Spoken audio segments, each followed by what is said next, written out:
as on our WNSTV YouTube channel. We're hanging out on the internet, certainly doing some great sports conversation, and I'm going to welcome in, without any further ado, our pal here and our sponsor, as well as our host on Thursday afternoons from 3 to 5 on the SSV on WNST. He's usually hanging out over at Security Boulevard selling cars at Coons Ford and treating people right, as well as barbecuing from time to time on the weekends, but also loving him some Baltimore Ravens, and we love having him on the program to chat about all things. The undefeated Baltimore Ravens, Dennis Kolatzis. I want to make sure that I point that out for as long as we can. Might win in Jacksonville again, but you can only be undefeated so long. So you gotta take that and add that to it, you know?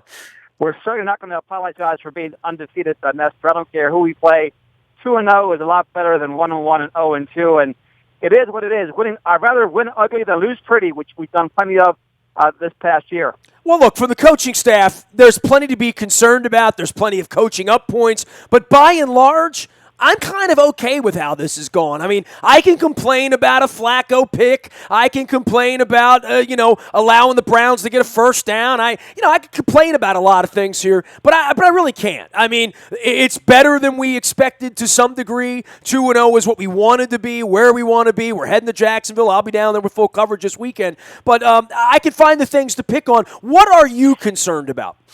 Well, same thing as you are, Nestor. We watch them closely, and certainly defending the pass is a cause for concern. Not getting enough pressure on the quarterback at times, giving up big plays on 3rd and long. We haven't had a chance to establish a running game. Of course, when you're down by 20 points, it's difficult to sit there and run the ball in the effort to come back. But you know what? It's a lot better being 2-0 than 1-1. The mindset will be completely different of the coaching staff, the Ravens players, and our fan base.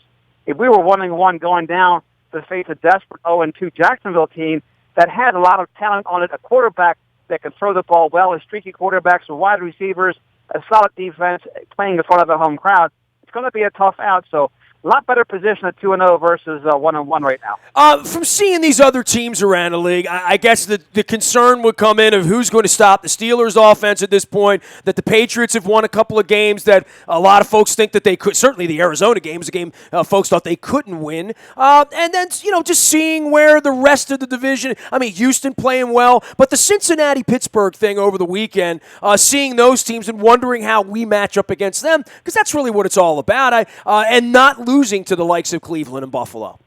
Yeah, there was a couple of missed calls in that Steelers game. The Bengals, they lost by 8 points. It's one score and the conversion, so they certainly didn't get blown out.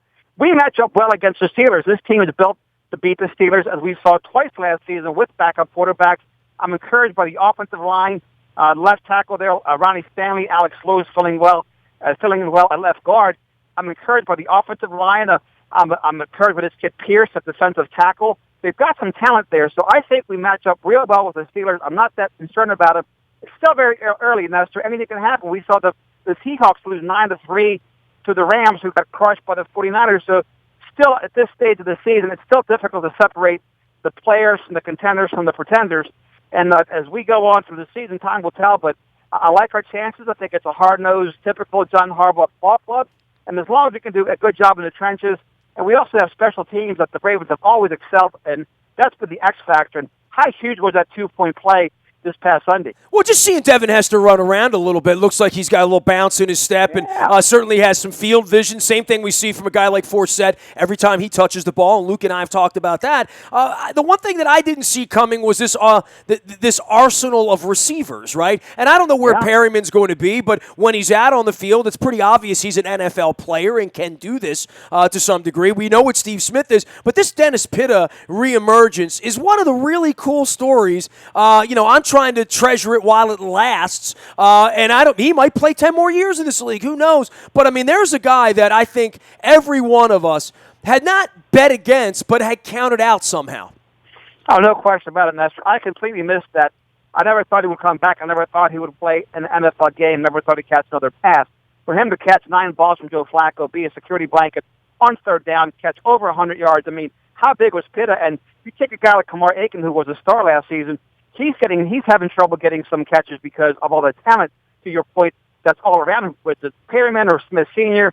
or Pitta, or whoever else they roll out there. And the tight ends haven't factored into the game besides Pitta so far. You haven't seen the backup. Crockett Gilmore hasn't been a factor. You got Max Williams still coming back. You got a lot of talent in the team, Nestor, and you got to be encouraged with the way that Joe was just slinging the ball around.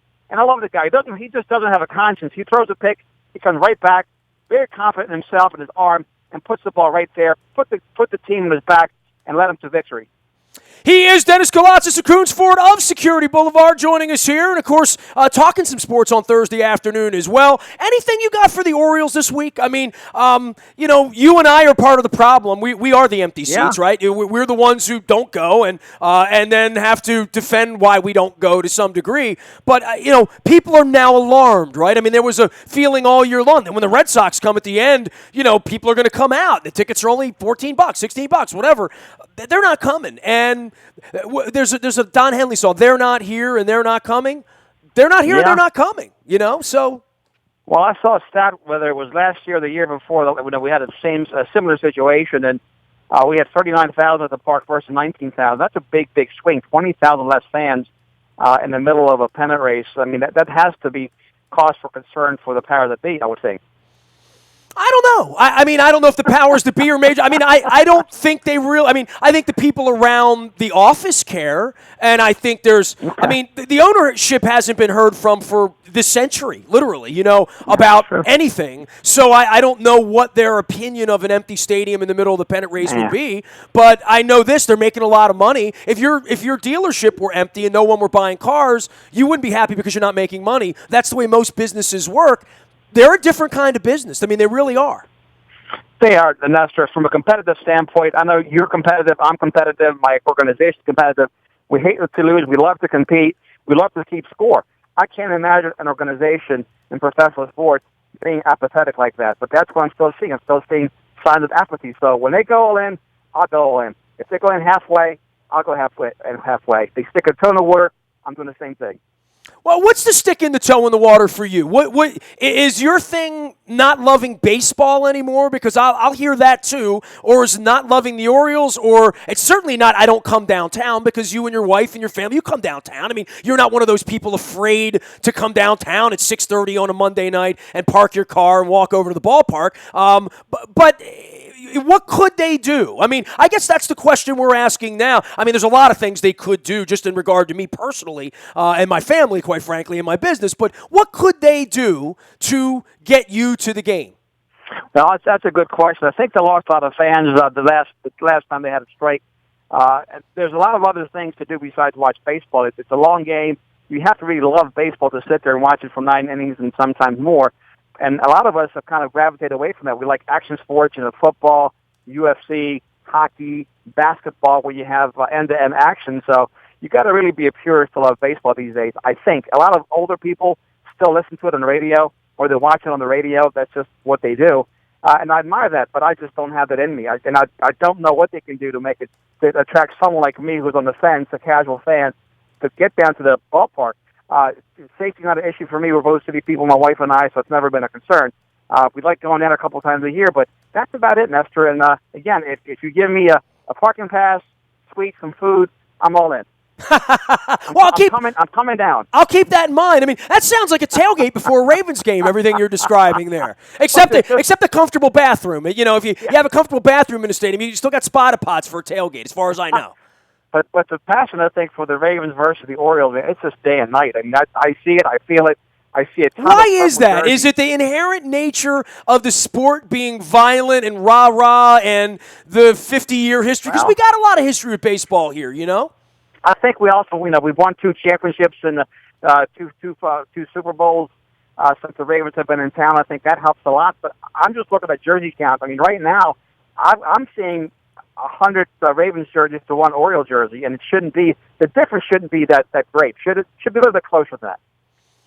Well, I mean, people aren't coming, and we're. I'm at a loss, and people look at me. They go, "We know why you don't come. You hate the owner and all that." Well, I don't hate the owner. I just know how I've been treated by the owner, and if I were treated by you or any other car dealership or any other restaurant or any other business that I would reach into my pocket, people complain about the cable, company mistreating them, right? And they switch cable providers. Well, I mean, here a lot of people complained about the baseball team. They switched teams. They went and rooted for the Nationals. Everybody south of here, and everybody in Baltimore in 1993 and 94 and 95 was an Orioles fan, and a lot of those people have said now, well, I'm just going to buy a skybox skybox at Ravens games, or I'm just going to buy tickets at Ravens games, or I'm just going to go support UMBC, or, whatever. I don't know what that would be. I mean, the Terps are undefeated right now, right? They're trying to sell tickets. They're trying to sell something new. And I know you've been to Terps games, and I've been to Terps games, and they say, well, why don't you go down there at College Park on a Saturday? And the kickoff next week's a 3:30 kickoff. The fans like that because they can go out and drink beer before the game. They don't like the noon kickoffs. They don't want to go to those games. So there's, every fan base has its own ebb and flow. We're trying to figure out who is an Oriole fan and what's the sustainability of this franchise over the next 10 or 15 years if this is what it's going to look like when they're winning. Well, let me ask this: do you think people are watching elsewhere? Do you think you're watching on a TV set? Well, they'll tell you that. I mean, the ratings are up, Dennis. I mean, the ratings would also tell you no one has ever listened to me or my voice or your voice or anything that's ever been spoken on WNST. So I know how corrupt, I mean, I don't want to sound like one of the political candidates, but I know how corrupt the rating system is. I know what that's about. That's about selling sponsorships. And I don't believe that everybody, where I believe it, Dennis? I was out in Kansas City last year after they won, and I saw what winning looks like there, and I saw what that wave of enthusiasm was, and every house had the Royals games on there, I promise you, and the stadium looked it, the city looked it, the downtown district looked it, every Royals hat on every person walking down the street, every grandmother. That's what it looks like when everybody's watching on TV. This is not what it looks like when everybody's engaged. It's not like 17,000 people showed up at the ballpark on Monday and 1.2 million televisions were turned on and everyone was glued. Dude, I was at an event with 250 people, and there were a dozen people there sort of checking out the game. Everybody else was into their golf score, winning an event, bidding on an event, having a cocktail, talking about saving lives. I mean, that's where I was, and I was with a bunch of people that were the people who funded Memorial Stadium and Camden Yards, who bought skyboxes, who bought all those club seats many, many years ago, and they weren't all that engaged. And, nobody was coming up to me asking me for the score. I mean, I'm being honest with you. Well, speaking of being engaged, I happened to be this past week at a Jewish bris. A friend of mine had a grandson at a bris, and at 12:30, 1 o'clock, here come down the projection screens, and the Ravens game is on. So you talk about a passionate, family and passionate fans.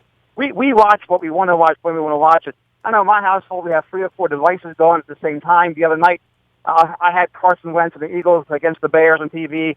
Wife was watching The Voice. So, and I had the game on my laptop. The other day, we watched the football game on Twitter. So we're able to watch these events now almost anywhere, anytime we want on any device. I think that's also changed the way that we watch sports, not just baseball, but sports in general.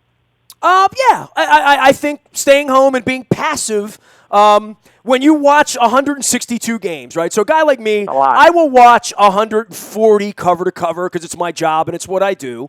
Half of those games are out of town, right? So, you can't go to those games. So there's only 81 games you can go to. Then the question is, it's a Tuesday night. Now, I live 2 blocks away, and I have turned down free tickets, and I have a different kind of world here the last couple of years with my wife's illness and what day she feels good and what day she wants to go Thursday night. So all things being equal, it's kind of been a busy week with Eric Weddle and with our golf tournament on Monday. If she's rested on Thursday, we're going to go to the ballpark because she's calendared it and circled it. But this is the first time in 5 years she's calendared or circled a night to want to go to the game, and it has nothing to do with the Orioles. It has to do with Big Papi, who was very kind to us when she almost died twice. In several ways, quite frankly, and I don't know him from Boo, but Big Papi's been an awesome guy to me and my family and to my wife, and she's a Red Sox fan, and she wants to go out on Thursday and see him play. So I'm going to spend my $14 or $18 or I don't know $28, whatever it is, and we're going to go to the game on Thursday and whoop it up and have a good time and get some sausages on the outside and like all that. I'm looking forward to it.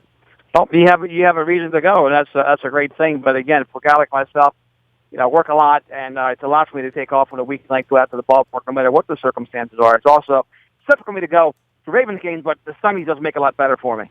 No question about it. Tell everybody what's going on at your place there, because I know you're not at the Orioles games because you're selling cars, and it's September, and the kids are back to school, and you got 0%. Is that right? 0% for 72 months plus a cashback, Nestor. It's I've been doing this for 29 years. I've never seen a better environment than right now. We're low interest rates, big rebates and discounts on cars, a hot product, lots of trade-ins, a busy service department, body shop parts. I mean, right now, if anybody's in the market for a brand new vehicle, I would recommend that you look at those closely, more so than the used vehicle, too, because that's where the value is. The discounts are just so deep, and the competition is so fierce. Everybody should go out there and take a look, and you're going to save a ton of money, especially if you come to our establishment. Nobody's selling for less than we do. People fly in from all over the country, Wisconsin, Connecticut, Florida, Alabama, Georgia. We've sold over 800 vehicles to out-of-state customers this year, Nestor. That tells you a lot about how good our pricing structure is, Coons Ford of Baltimore. He is Dennis Galatzis. He is the SSV on WNST. People say, why SSV? It used to be the Sunday Sports Voice. Now it's on Thursday from 3 to 5 here at WNST. I'll join you on Thursday. I'm looking forward to it. And we got Thursday Night Football, right? I mean, yeah, it'll be a lot of fun, man. A lot of fun and a big game coming up for the Ravens. They're all huge. That's the great thing about the National Football League. Every game matters, and every one is a big game. A desperate 0-2 Jacksonville team looming on the horizon for our beloved Baltimore Ravens. Yeah, I remember the last trip to Jacksonville. That wasn't a happy one, Dan. It was not good, no. I hope we run the ball more than 4 times on Sunday. Yeah, you know what? I think that's where it starts. And that's what they're out. Trust me, Jacksonville, they made a lot of off-season acquisitions. They're under pressure to win one. And they're going to be desperate in a panic mode. Should be a lot of fun to watch this game. Hey, man, always a pleasure. We'll check in with you on Thursday, as we always do. You can follow him in the SSV on WNST. He is Dennis Galatzis of Coons Ford of Security Boulevard. And, of course, if you're on our breaking news service, you know all about Coons Ford of Security Boulevard. They have been a longtime sponsor of our best service, getting you the news first so you're the smartest Baltimore sports fan in your group. That is the WNST Tech Service. I'm Nestor. Nasty at WNST.net reaches me. Facebook, LinkedIn, Twitter, Snapchat, Instagram, anywhere the World Wide Web brings you, including criticism and praise equally at nasty at WNST.net. We are WNST.net AM 1570 and WNST Towson, Baltimore, and we never stop talking Baltimore sports.